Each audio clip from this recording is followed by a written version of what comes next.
You ask we answer. কতদিনে visible result আসবে? Honestly এই কোয়েশ্চেনটা এত মানুষ করে, সিরিয়াস মানে মাথা প্যারা লেগে যায়।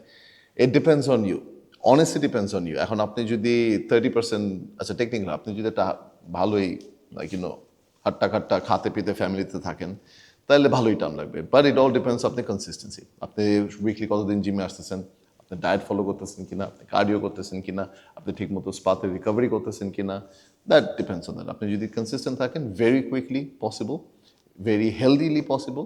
ওয়েট কমবে আগে না স্ট্রেংথ বাড়বে? It depends. আপনি যদি ওয়েট লিফটিং করেন তাহলে আপনার স্ট্রেংথ বাড়বে, আপনি যদি কার্ডিও করেন তাহলে আপনার ওয়েট কমবে। জিম ছাড়া ডায়েট ফলো না করলে লাভ হবে?